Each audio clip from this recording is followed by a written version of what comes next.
Jadi Regina berbicara nih, adopter beberapa kali.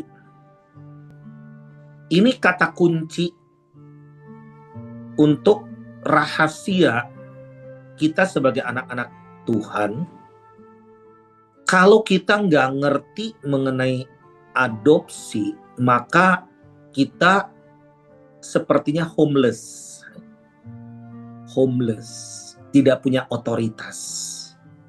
Homeless itu, ya kalau orang homeless di Amerika itu namanya gelandangan, nggak punya rumah.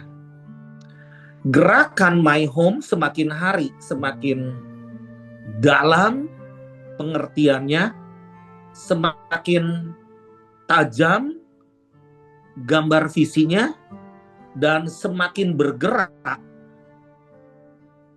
dinamis, karena ini dipimpin Roh Kudus, karena pemimpinnya adalah Tuhan kita sendiri. Ya, jadi kita ini tim. Mungkin ini yang dibilang, ini anak-anak saya ngikutin saya juga, waduh kalau ngikutin saya pakai otak gak mungkin. Kemampuan benar-benar itu, ya mereka belajar bagaimana kita ini dituntun oleh Tuhan untuk melangkah untuk sesuatu yang besar di luar batas kemampuan kita. Itu baru Tuhan. Kalau sebatas kemampuan kita, itu kita. Ya, itu kita. Nah, mari kita lanjutkan itu dengan kata adopsi. Dan tanggal 11 Februari kita akan kumpul di Taman Mini Indonesia Indah, di hall yang paling besar itu di Maluku ya. Di Maluku, hadirlah. Ini banyak sekali worship leader ya. Wow, ini keren banget. Dan kita mau bikin acara selama 6 jam. Yang di luar kota juga datang aja, please come to Jakarta ya.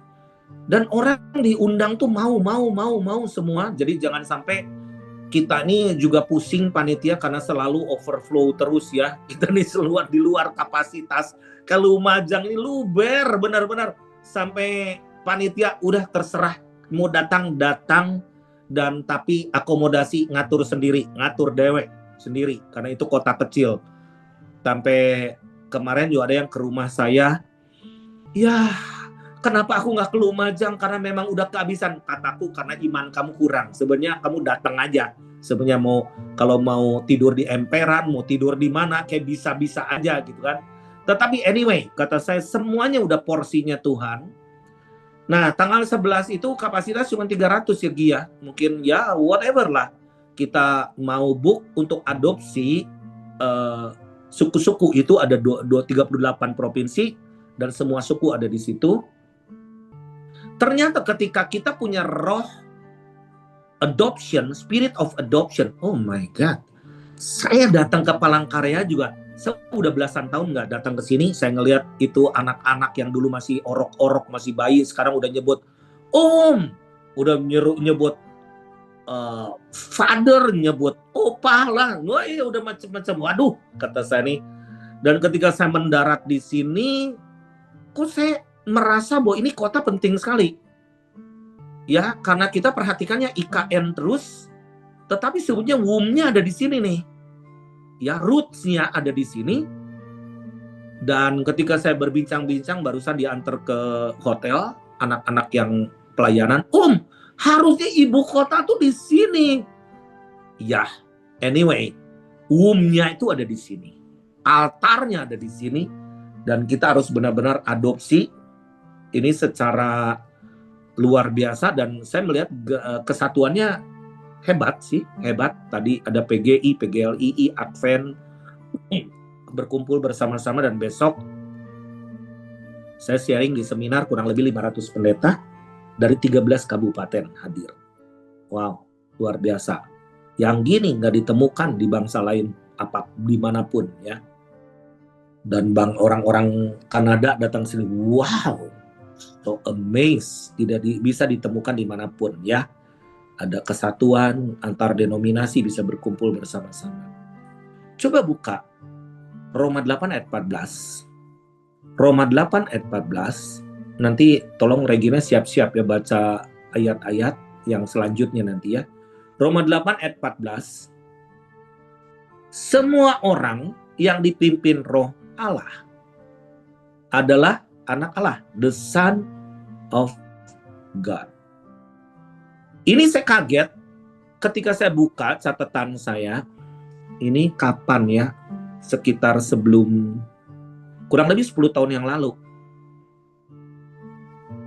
Inilah mengenai gerakan My Home ini ya. Semua orang yang dipimpin Roh Allah adalah anak Allah. Pertanyaannya, apakah kita dipimpin Roh Allah nggak? Atau kita nyibukin sendiri, padahal nggak disuruh Tuhan gitu kan. Nah, ayat 15, sebab kamu tidak menerima roh perbudakan yang membuat kamu menjadi takut lagi, tetapi kamu telah menerima roh yang menjadikan kamu anak Allah. Oleh roh itu kita berseru, ya Aba, ya Bapa. Nah, ayatnya ke-14, terjemahan The Message. Saya tulis nih di catatan saya. Di dalam bahasa Inggrisnya terjemahan The Message, ya, pesan. Roma 8 ayat 14. God's Spirit beckons. Maksudnya apa? Roh Tuhan melambai-lambaikan tangan. Sini, come. There are things to do and places to go. Maksudnya, Roh Kudus manggil-manggil kita, ada banyak hal yang kamu harus lakukan dan tempat-tempat yang kamu harus berangkat, pergi ke sana. Kenapa kita ini bisa garing secara spirit? Karena never move. Bapak Ibu sekalian, saudara-saudariku yang aku kasih dalam Tuhan ya. Orang, kemarin saya ada di Bandung, sekarang di Palangkaraya, nanti lusa ada di Solo. Orang bilang, gila lu ya hamba Tuhan, bisa satu kota satu hari. Dan kata saya, satu kota satu hari is too much. Kadang pagi aku makan di mana, siang makan di mana, malam aku makan di mana. Dan dulu aku tuh nggak kuat seperti ini. Istriku kalau ikut aku juga langsung dikerokin gitu. Kerokan, masuk angin dan sebagainya. Kalau saya mau masuk angin, mau apa juga saya fight. Ya. Jadi di mana hari-hari ini kita nih harus peka kepada suara Roh Kudus. Dan yakinkan bahwa kalian tuh punya visi dan mendengar visioner. Kalau enggak, kalian dimanfaatin atau digunain, atau you are too busy to do nothing. Ya, My Home bukan paling benar, tapi kita berusaha untuk benar, membangun kota kita jadi rumahnya Tuhan. My Home, bukan home-nya Daniel Panji, home-nya Sule, home-nya Regina. No. Jadi, gerakan My Home ini memiliki satu tuntunan karena spirit of adoption, sehingga dia ini punya otoritas, mengerti roots. Ya, misalkan ini bangunan, ini bukan ini hotel ya, ini hotel bintang 5 nih, bagus, puji Tuhan. Saya ditaruh di hotel bintang 5 nih. Nah, tetapi kalau rumah saya nih, saya tahu fondasinya gimana. And I know where the kitchen is. Dapur ada di mana. Bahkan selokan ada di mana. Pipa-pipa ada di mana. Nah, jadi spirit of adoption ini harus dimiliki oleh anak-anak Tuhan yang dipimpin oleh Roh Tuhan sendiri, karena kita ini punya legacy. Legasinya adalah bangsa, legasinya adalah kota. Bukan jabatannya pendeta, bukan jabatannya apa gitu kan. Kita mau jadi Kristen, mau jadi apa? Apakah cuman mati, nunggu mati dan diselamatkan masuk surga? No. Kita harus get the legacy. Ini gak banyak nih hamba-hamba Tuhan, anak-anak Tuhan yang mengerti. Legacy itu diterima bukan ada di sorga, man. Di bumi. Ketika kita ada saat ini. How to know? To get to know. Untuk melakukan pekerjaan Tuhan, kita harus make sure bahwa roh Allah ada di dalam diri kita dan memanggil kita. Ketika saya mendarat di pangkalan Palangkaraya, begitu dek, 2 kali mendarat saya, dan dan penuh-penuh, yes Pak, benar Pak, gini-gini. Oh, apa yang perform, aku lihat akarnya nih, aku lihat pondasinya nih. Pondasinya nih. Makanya seringkali aku pergi ke satu kota, seringkali repotin orang. Kadang, Gi, perlu berapa pendoa? Pergi ke sana, gini-gini. Karena I know that I cannot be alone. And so we have to talk led by the Holy Spirit. Jadi ada Roh Kudus yang melambai-lambaikan tangan ini. Nah, sekarang kemana akses itu dibuka? Kalau tanpa Roh Kudus gimana kita tahu? Tapi kan Tuhan memberikan kita kunci. I give you the keys. Bukan key. Bukan satu. The keys of the kingdom of heaven. Jadi jangan buta rohani, kita kagak tahu pintu di mana. Kita ini harus bisa mengerti. We are holding the key. The key ini bukan untuk pajangan, bukan untuk gantungan kunci, gantungan kunci, tapi we gonna open the gate of heaven. Whatever you bind, apa yang kau ikat di bumi akan terikat di sorga. Apa yang kau lepaskan di bumi terlepas di sorga. Aku kalau ditanya sekarang sama hamba Tuhan, apa visimu? Kakak-kakakku tuh nanya, Daniel, kamu tuh sibuk banget gini. Kamu mimpimu apa? Mimpiku hanya satu, aku ingin teman-temanku, anak-anak Tuhan, anak-anakku semua dipakai Tuhan. Dipakai Tuhan lebih dari gue. Karena we are going to be late kalau kita kayak zombie semua. We are Christian. We know that we are saved, but we don't know what to go, where to go, what to do. Oh my God. Kalau kita punya anak pada Cilepeng gimana kira-kira? Nggak ngerti kerja bapaknya, plan bapaknya. Aku mau bangun rumah. Bahasa Perancisnya hare-hare, cicing bae. Nggak peduli. How can that be? Gereja nggak kurang, men. Nggak kurang, men. Di Palangkaraya, sedih. Informasi sekarang kekristenan kurang dari 20%. Lagi saya kesini mayoritas.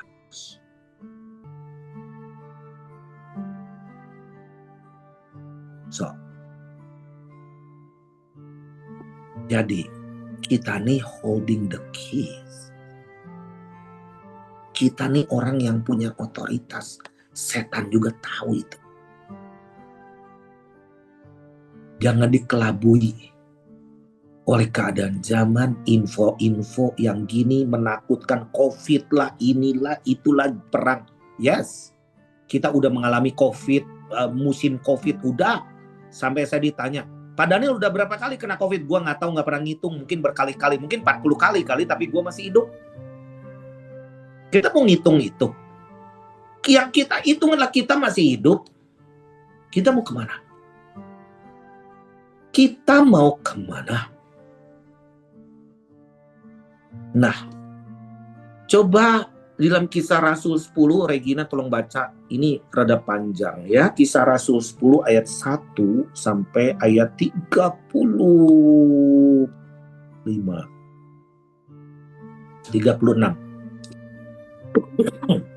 Kisah Kisah Rasul 10 ya ayat 1 ayat sampai 36. 1 sampai 36. Wow.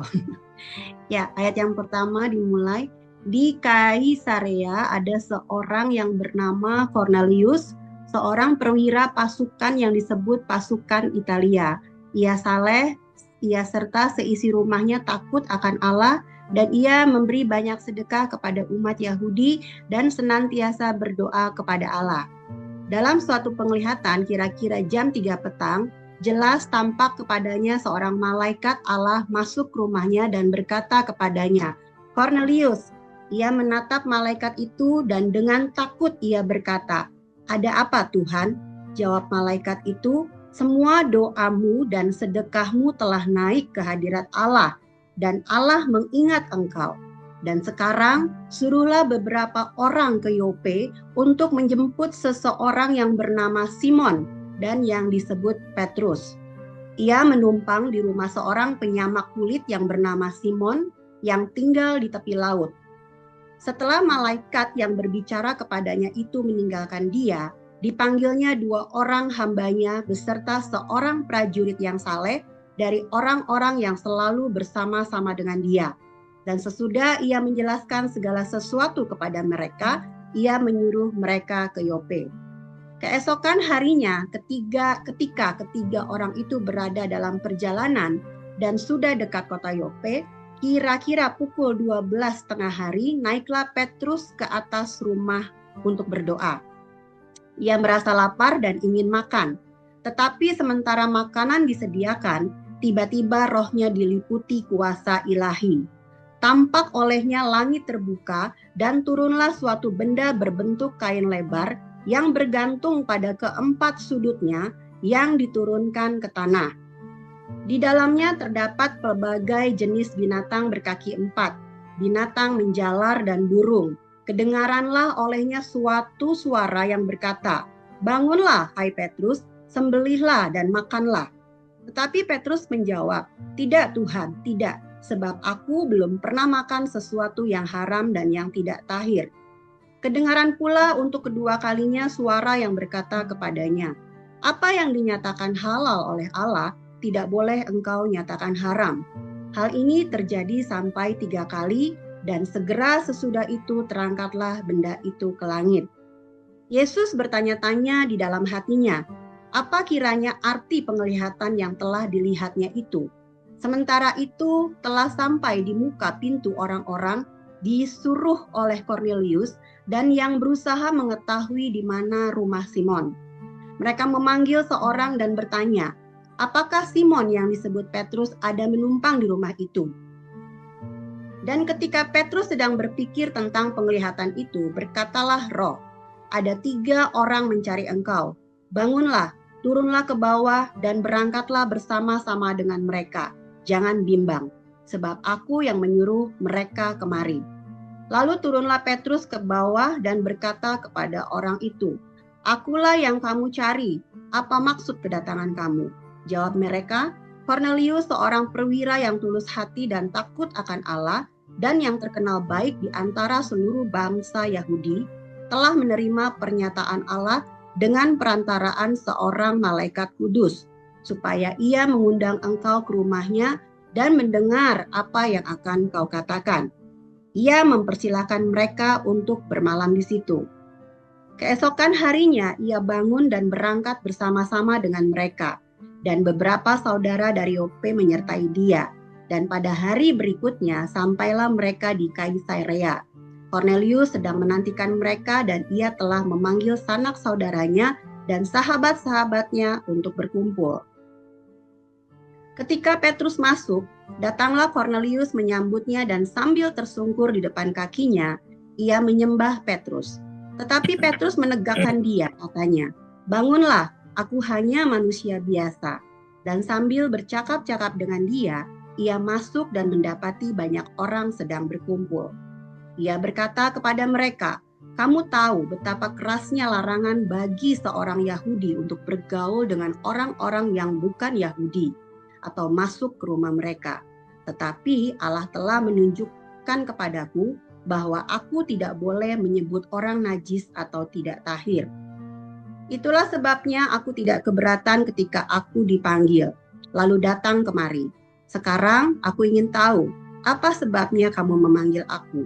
Jawab Cornelius, 4 hari yang lalu, kira-kira pada waktu yang sama seperti sekarang, yaitu jam 3 petang, aku sedang berdoa di rumah. Tiba-tiba ada seseorang berdiri di depanku, pakaiannya berkilau-kilauan, dan ia berkata, Cornelius, doamu telah didengar Allah dan sedekahmu telah diingatkan di hadapannya. Suruhlah orang ke Yope dan untuk menjemput Simon yang disebut Petrus. Ia sedang menumpang di rumah Simon, seorang penyamak kulit yang tinggal di tepi laut. Karena itu segera kusuruh orang kepadamu dan dengan senang hati engkau telah datang. Sekarang kami semua sudah hadir di sini di hadapan Allah untuk mendengarkan apa yang ditugaskan Allah kepadamu. Lalu mulailah Petrus berbicara, katanya, sesungguhnya aku telah mengerti bahwa Allah tidak membedakan orang. Setiap orang dari bangsa manapun yang takut akan Dia dan yang mengamalkan kebenaran berkenan kepadanya. Itulah firman yang ia suruh sampaikan kepada orang-orang Israel, yaitu firman yang memberitakan damai sejahtera oleh Yesus Kristus yang adalah Tuhan dari semua orang. Demikian firman Tuhan. Amin. Manusia seringkali membuat batasan-batasan, dan khususnya batasan agama. Kekristenan jadi agama, makanya terpecah-pecah, gak pernah ada unity. Aku Katolik, aku Protestan, aku karismatik, aku Pentakosta, aku Advent, aku bela keselamatan. Padahal Yesus itu datang bukan membawa agama, ngajarin agama, tapi membawa Injil kerajaan. You are become the citizen of my kingdom. I want to be the king of kings. Aku ingin menjadi raja atas hidup kita semua. Nah, kekristenan menjadi eksklusif ketika dia mengerti bahwa keselamatan udah ada di tangannya. Sehingga dia seolah-olah hidup memiliki satu privilege. Petrus merasa menjadi rasul unggul karena dia orang Yahudi dan dia yakin dengan keselamatan. Tetapi kita lihat di mana hidupnya, dia membatasi dirinya, memagari dirinya sebagai seorang rasul yang bisa menyelamatkan banyak orang. Nah, Bapak Ibu sekalian, kita lihat di sini peristiwa Petrus merasa dirinya suci, kudus, holy, dan ketika diberikan penglihatan, suruh makan yang haram-haram. Wah, dia merasa gimana? Nah, sampai benar-benar 3 kali ya itu hal itu terjadi sampai 3 kali dan segera itu terangkatlah benda itu ke langit. Di seberang sana ada seorang Cornelius yang orang Romawi. Nah, orang Romawi itu dipikirnya tidak punya hak untuk keselamatan. Orang Itali ya. Nah, Petrus diundang. Jadi Cornelius ini adalah pemberi. Ya, luar biasa sekali. Tapi kok belum percaya sama Tuhan, tapi Tuhan dengar. Dia suka menolong. Oh my God. Jangan-jangan my home ke depan nih, siap-siap nih. Jenny atau siapa nih? Ya, Sule, Catherine, siap-siap. Yang bukan Kristen akan nyumbang kita banyak. Seperti My Home di Amerika itu. Banyak kan yang Muslim yang cinta My Home. Nah, kemarin KKR banyak yang disembuhkan. Itu bukan yang Kristen di lapangan. Dan tadi juga aku melihat yang diundang banyakkan bukan yang datang itu bukan yang Kristen. Hujan rintik-rintik mereka tetap datang. Bagaimana perasaan kita? Jadi ada satu shifting hukum Allah sedang terjadi atas Indonesia. Eropa diselamatkan, Cornelius diselamatkan, Roma diselamatkan. Kalau nggak ada Roma, kita juga nggak bakalan jadi Kristen. Kita jangan mengecam Katolik, jangan mengecam Ortodoks. Kalau nggak ada mereka, itu the fathers of the Christian religion, ya, Christianity, gitu kan. Kalau nggak ada mereka, kita juga punah. Kita nih nggak ngerti. Orang Dayak, siapa yang menyelamatkan? Kalau bukan misionaris-misionaris. Or non-Manson juga ke Sumatera. Kalau juga di Papua orang Jerman. Orang Eropa yang membawa Injil kepada kita. Kalau enggak, kita nggak bakalan begini. Ya, kita mengecam Belanda. Kita dijajah Belanda. Tapi kalau nggak ada Belanda, juga nggak ngerti kita. Nggak ada yang memberitakan Kampung Manteos yang diadopsi oleh jadi My Home Manteos di Bandung. Itu kan namanya Matthews, gitu kan. Nah, yang mendirikan itu karena orang Belanda, gitu, kampung itu yang kita adopsi. Nah, Bapak Ibu sekalian, jangan menyembah Tuhan dengan kapasitas belief system kita. Sekarang Roh Kudus sedang melambai-lambaikan tangan kita. Go to Japan. Go to Saudi Arabia. Go to Brazil. Go to mana lagi? Manila lagi ngelambai-lambaikan tangan ke kita. Karena kalian tahu nggak Pastor Campo yang jadi pembicara itu di Lumajang dulunya beggars, dulu pengemis, tapi sekarang punya 25 jemaat dan juga menjadi berkat buat Indonesia, memberi makan ribuan. Kita harusnya malu. Karena Roh Kudus itu menggerakkan kita dengan satu booster kekuatan yang tanpa batas, unlimited. Kita kadang bergerak sesuatu kayak Lumajang. Biayanya besar. Lumajang lagi high cost. Di kampung. Meskipun gedung mewah, mepet sawah, gitu kan. Tapi everything is done. Dan itu subsidinya besar. Biayanya besar. Tapi kok Tuhan bisa cover? Ketika kita dituntun Roh Kudus, waduh, kita harus adopsi suku-suku. Di mana yang paling ini?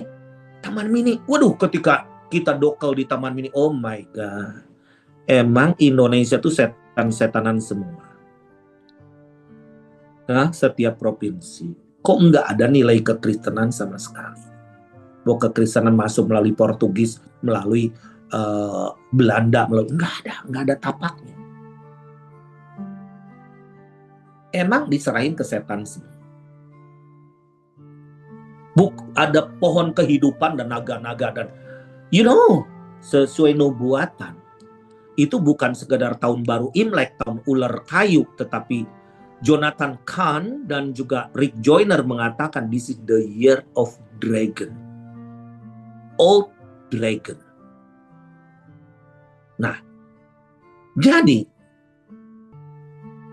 kalau kita percaya kepada mitos lagi, kepada belief system nenek moyang kita dan kitanya juga kesirap kayak kena dukun, gak ngapa-ngapain, kayak kita nih kayak powerless, anak lumpuh gitu. So what?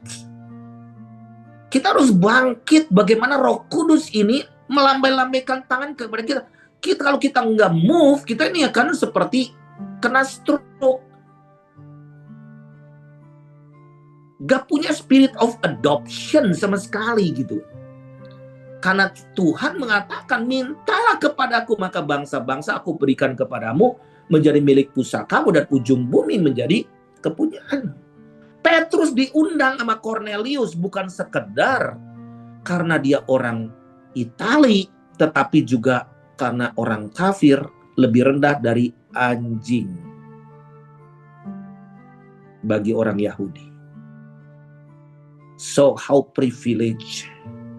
Kalau kalian yang beberapa ikut aku ke Israel, kita dihormati oleh mereka. Kita makan bareng bersama mereka. Kalau level anjing itu tidak boleh makan bareng.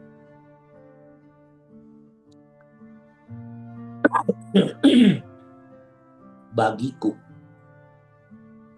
doa di Israel waktu itu memprepare untuk Lumajang, unlock the nations. Waduh, data ada di Regina. Semua suku di dunia. Wah, ini dulu nggak pernah kehitung. Nggak pernah kehitung. Ini rahasia juga. Tapi sekarang kok bisa terdata. Dari Lumajang kita akan doa di Taman Mini. Aku nggak ngerti. Yuk 6 jam kita worship di sana dan ternyata worship leader yang luar biasa itu mereka mau ikut.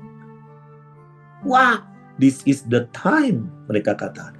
Apa tujuan? Bangun mesbah, redeem suku-suku yang dikuasai, yang diserahkan kepada setan.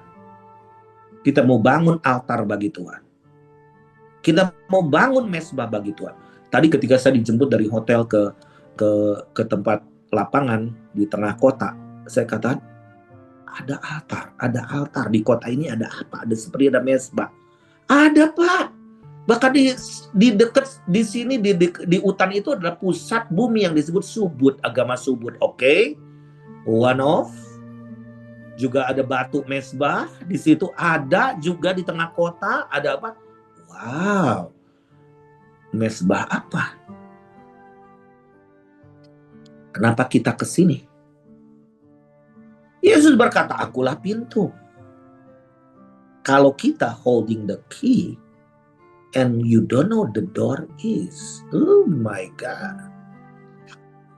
Roh Kudus sedang memimpin kemana? Kalau bangsa Israel mau respect sama kita, formal loh, bukan karena kita Holy Land Tour, bukan.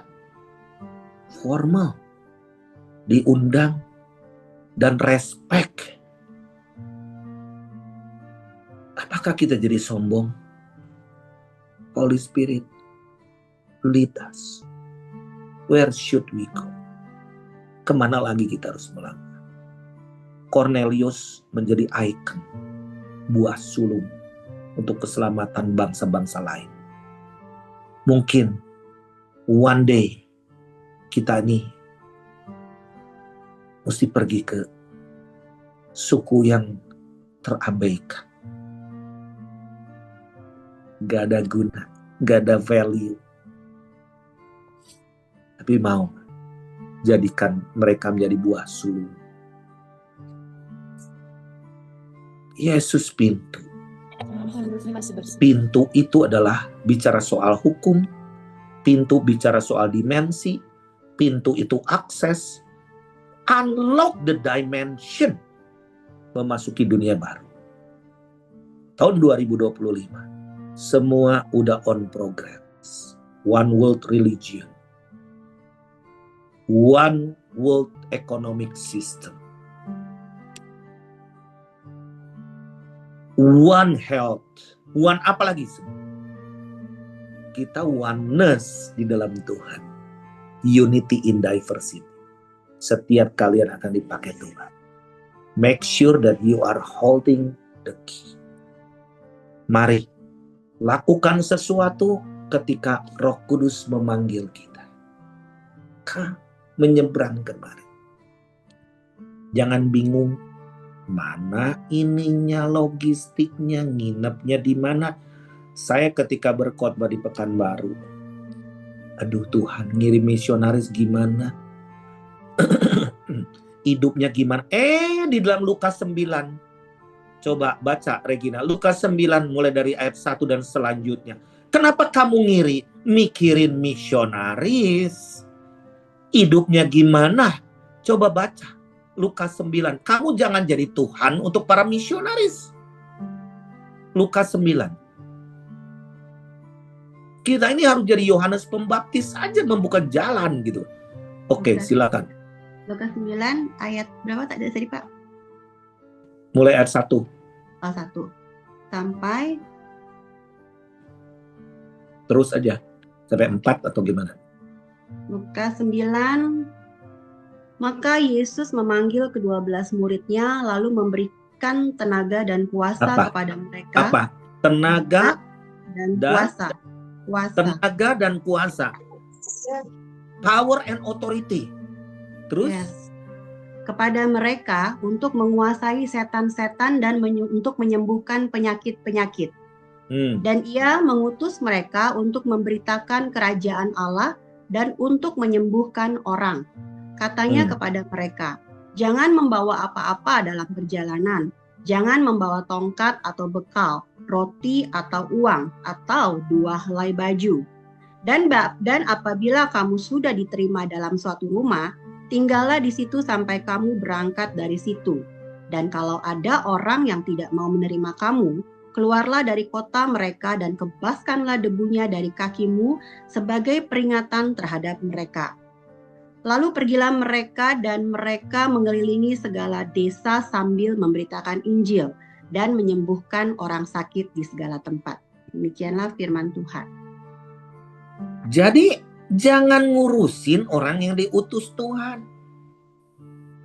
Tuhan yang akan perlengkapi dengan kuasa dan otoritas. Jangan jadi Tuhan atas mereka. Waduh, salah lagi nih kita nih Gian, gitu kan? Jujurnya nih.